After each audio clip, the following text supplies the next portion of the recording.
भगवान का गुण है सबका कल्याण करना। भगवान का गुण है सबका परोपकार करना। और भगवान का कर्म क्या है? सृष्टि की रचना आदि करना। तो उसके भगवान के गुणों को भी देखो, जिन गुणों की चर्चा हमारे शास्त्रों में की गई है, तदेवाग्नि तदादित्य तदवायु तदु चंद्रमा तदेव शुक्रम तद ब्रह्मा ता आप स प्रजापति। यजुर्वेद के 32वें अध्याय का यह प्रथम मंत्र है। यजुर्वेद की इस ऋचा में कहा गया वही परमात्मा अग्नि है, आदित्य है, वायु है, चंद्रमा है, शुक्र है, ब्रह्म है, आप है, प्रजापति है। एकम सदविप्रा बहुधा वदंती। एक ही जो परम सत्ता परमेश्वर है, उसको अनेक नामों से उसकी महिमा का गुणगान गाया जाता है। तो भगवान की जब आपने इस प्रकार से गुण कीर्तन किया, तो इसके अनुसार अपने भी गुणों में परिवर्तन लाना है। भगवान के जैसे कर्म हैं, विष्णु कर्माणि पश्यत यतो व्रतानि पस्पसे इंद्रस्य युज्य सखा। भगवान के जो कर्म है वो दिव्य है, दिव्यता से परिपूर्ण है। क्या कर्मों की महिमा है? तेरी माया का, तेरी लीला का प्रभु जी पाया न कोई पार, कि ऋषि मुनिहारे हैं। तेरी माया का, तेरी लीला का प्रभु जी पाया न कोई पार, कि ऋषि मुनिहारे हैं। ये भगवान की माया है, भगवान की दिव्य लीला है, ये भगवान की महानता है। जहां जहां आपकी दृष्टि जाती है वो भगवान की महिमा है।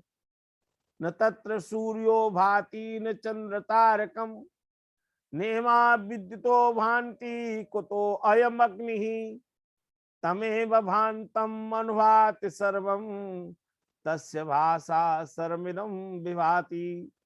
श्वेताश्वत उपनिषद में महर्षि श्वेताश्वत ऋषि कह रहे हैं, ये चंद्रमा में जिसका प्रकाश है, सूर्य में जिसकी दीप्ति है, ये उसकी परमात्मा के प्रकाश से ही प्रकाशित हैं। तस्य भाषा सर्वमिदं विभाति। उसके प्रकाश से ही ये सब प्रकाशित हो रहे हैं, सब लोक लोकांतर।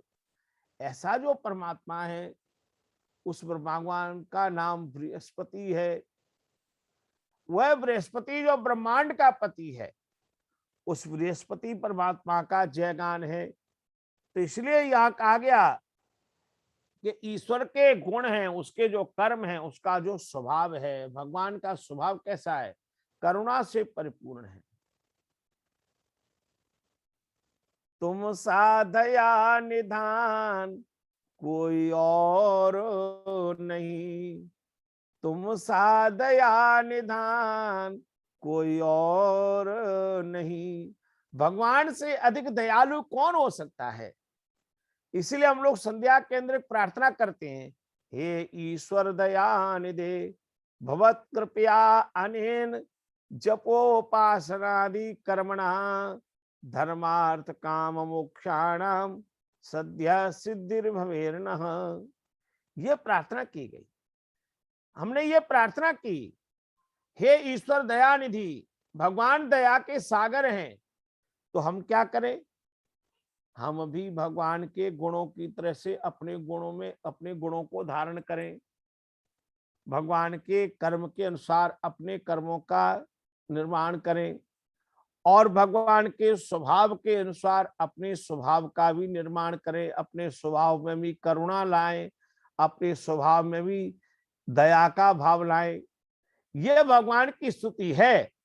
अब कोई केवल भगवान के दया और करुणा का व्याख्यान करता रहे और अपने जीवन में सुधार न करे, तो ऋषि ध्यानी महाराज वहां एक पंक्ति लिखते हैं, परमेश्वर के गुण कीर्तन करता जाता और अपने चरित्र नहीं सुधारता, उसका स्तुति करना व्यर्थ है।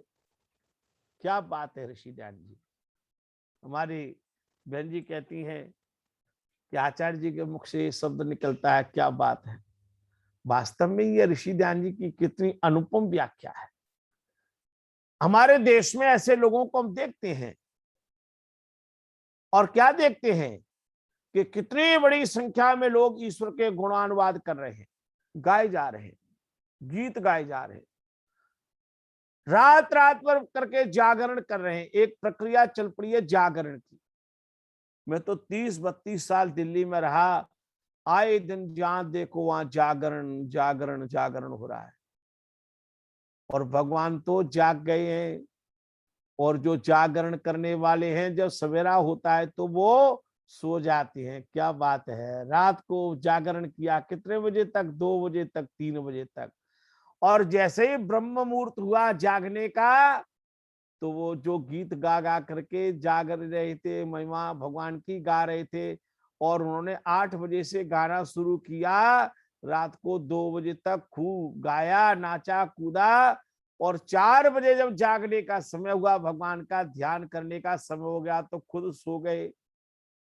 और 4 बजे से सोए तो सवेरे 10-12 बजे तक सो जा रहे, घलवारे जगा रहे, जाग जाओ, कि हमने तो रात भर जागरण किया था, अब क्यों जागे।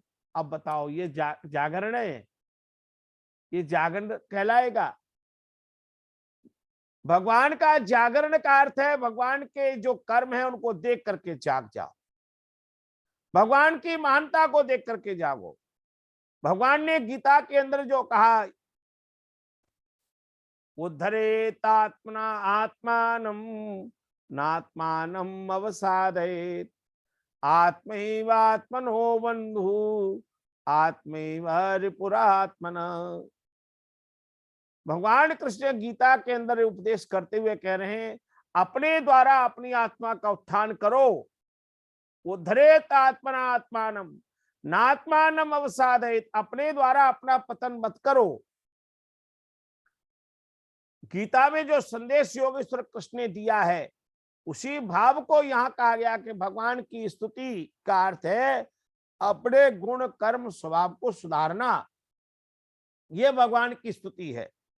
और आगे लिखती हैं प्रार्थना क्या है, तो जिस जिस दोष व दुर्गुण से परमेश्वर को अपने को भी पृथक मान के परमेश्वर की प्रार्थना की जाती है, वह विधि और निषेध मुख से सगुण और निर्गुण प्रार्थना है।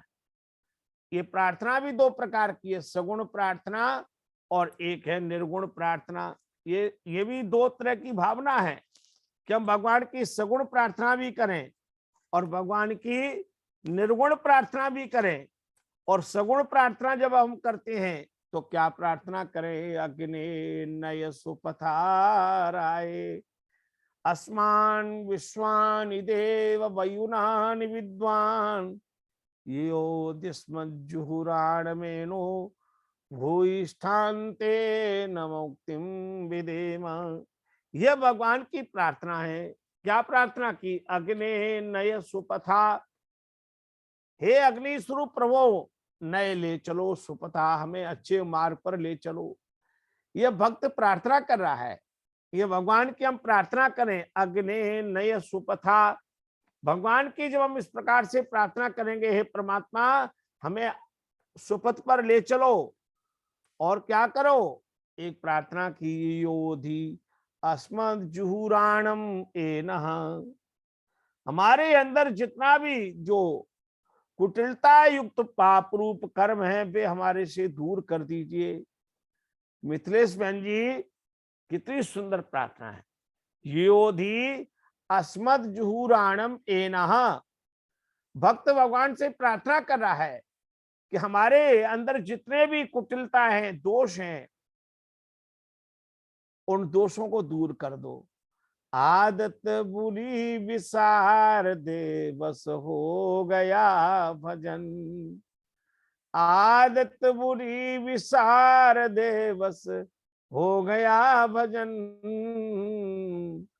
आदत बुरी विसार दे, बस हो गया भजन। भगवान का भजन ढोल और मजीरे से जब हम करते हैं और आदतें बुरी नहीं छोड़ रहे, तो भगवान कह रहे हैं ढोल तू खूब बजाया, मजीरे खूब बजाए, है ना, लेकिन बुरी आदतें नहीं छोड़ी। तो बुरी आदत छोड़ना है। बुराइयों को कभी जीवन में अपना ना नहीं चाहिए, बुराइयों को कभी जीवन में अपनाना नहीं चाहिए। ये मीठा जहर होता है, इसे खाना नहीं चाहिए। ये मीठा जहर होता है, इसे खाना नहीं चाहिए। डॉक्टर प्रमोद जी जो हमारे मित्र हैं, प्रयाग से जुड़े हुए हैं, और मैं स्क्रीन पे देख रहा हूं उनको। प्रमोद जी, प्रार्थना का अर्थ क्या है? जब हम भगवान से ये कहते हैं भगवान की प्रार्थना करो, तो प्रार्थना शब्द में प्र उपसर्ग है, अर्थ से धातु लुट प्रत्यय करेंगे तो प्रार्थना शब्द बन जाएगा। प्रार्थना प्राचीन काल में ऋषि मुनि प्रार्थना करते थे उपनिषद में। और क्या प्रार्थना करते थे ऋषि? ऋषियों ने भगवान की प्रार्थना की, असतो मा सद्गमय, तमसो मा ज्योतिर्गमय, मृत्योर्मा अमृतम गमय। ये प्राचीन ऋषियों की प्रार्थना है। और ऋषि क्या प्रार्थना कर रहे हैं? ये प्रार्थना आज हमको करनी चाहिए। जब आप मंदिर में जाएं, जब आप भगवान के ध्यान में बैठें, जब आप भगवान की उपासना में बैठें, आसन लगा करके बैठ जाएं, आप घर में बैठे, पार्क में बैठे, नदी के किनारे बैठे, बगीचे में बैठे, मंदिर में बैठे, जहां बैठे, तब आप क्या प्रार्थना करें भगवान से? असतो मां सद्गमय, हे भगवान मुझे असत्य से सत्य की ओर ले चलो। और तमसो मां ज्योतिर्गमय, प्रभु मेरे जीवन में तमस अज्ञान रूपी अंधकार से ज्ञान रूपी प्रकाश की ओर ले चलो।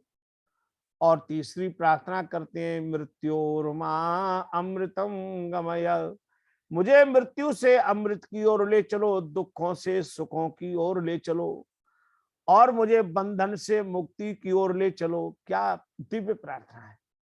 ये हमारे प्राचीन ऋषियों की दिव्य प्रार्थना है। और आजकल लोग कैसी प्रार्थना करते हैं? क्या प्रार्थना करते हैं? आप लोगों की प्रार्थना सुनिए। और ये जो हमारे देश के अंदर जो पिक्चर बनाने वाले लोग हैं, सिनेमा बनाने वाले, वो उनकी प्रार्थना की लीला तो अपरंपार है। अब कोई पिक्चर बनाने वाला ये प्रार्थना नहीं करता जो उपनिषद की ऋषियों ने किया भगवान से प्रार्थना। वो क्या प्रार्थना करते हैं? सांसारिक प्रार्थनाएं करते हैं। और इसलिए स्वामी महाराज कहते हैं, जो मनुष्य जिस बात की प्रार्थना करता है उसको वैसा ही पुरुषार्थ भी करना चाहिए। जैसे सर्वोत्तम बुद्धि के लिए परमेश्वर की प्रार्थना करें, तो उसके लिए जितना अपने से प्रयत्न हो सके उतना किया करें। पुरुषार्थ के उपरांत प्रार्थना करनी योग्य है। ये वचन याद रखिए। पुरुषार्थ के उपरांत प्रार्थना करनी योग्य है। केवल प्रार्थना करके आप बैठ जाएंगे तो बात बनने वाली नहीं है। पुरुषार्थ अपना हो और भगवान की कृपा हो, दोनों का जब समावेश हो जाता है तो जीवन में कार्य सिद्धि हो जाती है। अब ये कहते हैं ये प्रार्थना कभी नहीं करे भगवान से। कौन सी प्रार्थना नहीं करे, ये भी हमें समझना चाहिए, जो संसार में आज बहुत से लोग करते हुए मिल जाएंगे। क्या नहीं करनी चाहिए? तो हे परमेश्वर, आप मेरे शत्रुओं का नाश कर दो। अब बहुत से लोग ये प्रार्थना करते हैं, भगवान मेरे शत्रुओं का नाश कर दो और मुझको सबसे बड़ा बना दो, मेरी संसार में प्रतिष्ठा हो जाए, सब मेरे अधीन हो जाएं। ऐसी प्रार्थना नहीं करनी चाहिए। और वहां लिखा है कि जब हमारा शत्रु ये प्रार्थना करे, मेरे शत्रु का नाश कर दो, तो भगवान बताओ फिर क्या करेंगे? दोनों का नाश कर देंगे। तुमने प्रार्थना की मेरे शत्रु का नाश हो जाए, उधर से शत्रु ने